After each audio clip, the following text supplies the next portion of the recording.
Salut à tous, on va débriefer ces deux matchs de Ligue des Champions de nos représentants du soir, à savoir Monaco qui accueille Aston Villa et Lille qui se déplace à Liverpool. Une double confrontation franco-anglaise qui sera triple demain soir avec évidemment PSG Manchester City. Et ce soir donc une victoire et une défaite. La victoire, c'est celle de Monaco qui a battu Aston Villa 1-0 sur un but de la tête de Singo marqué en tout début de match à la suite d'un corner, comme d'habitude avec Monaco. Une reprise de la tête de Kerrer, j'ai presque envie de dire comme d'habitude aussi, repoussé par Martinez et Singo qui suit et qui catapulte, comme on dit, le ballon au fond des filets des Villains.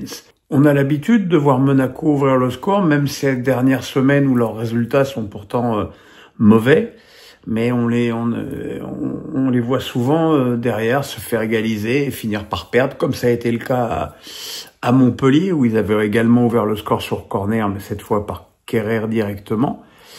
Et non, cette fois, les Monégasques ont fait un match sérieux sur le plan défensif.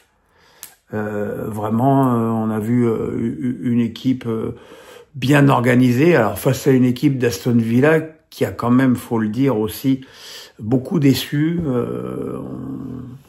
On a connu l'équipe d'Emery bien plus douée avec la balle. Alors bien sûr, ils ont eu quelques belles occasions où Majicki à chaque fois a été excellent, mais il faudra pas oublier aussi que Monaco a eu de très belles occasions, notamment une en toute fin de première période avec Akliouche qui a tiré bien trop fort alors que le but était quand même visiblement assez commode à mettre. Mais enfin, toujours est-il que ça reste encore une victoire pour Monaco dans cette poule de Ligue des Champions et que leur place dans les barragistes est désormais acquise.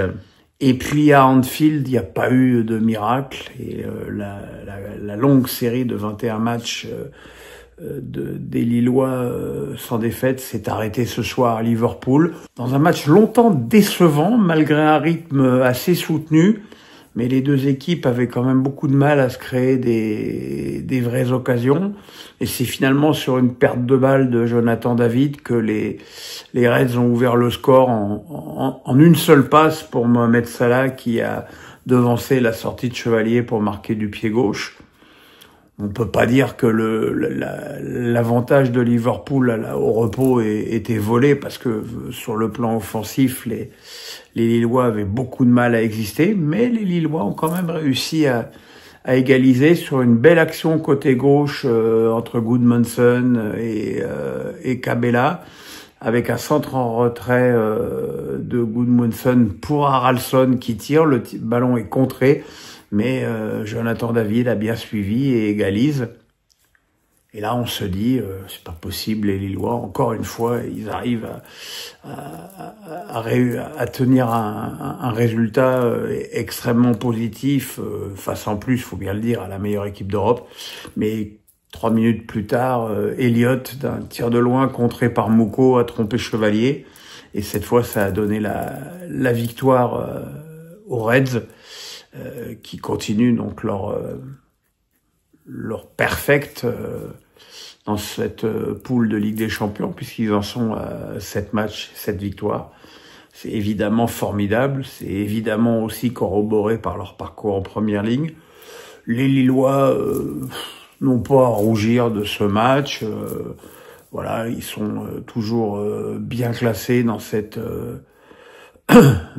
Ligue des Champions. Et puis voilà, il faudra faire attention le dernier match. Et normalement, tout devrait pas mal se passer. Voilà, on se retrouve demain pour Shakhtar Donetsk, Brest et évidemment PSG Manchester City avec un PSG qui est quasiment obligé de remporter les 3 points pour espérer avoir une chance raisonnable de sortir du bourbier où il s'est consciencieusement mis depuis le début de la compétition européenne.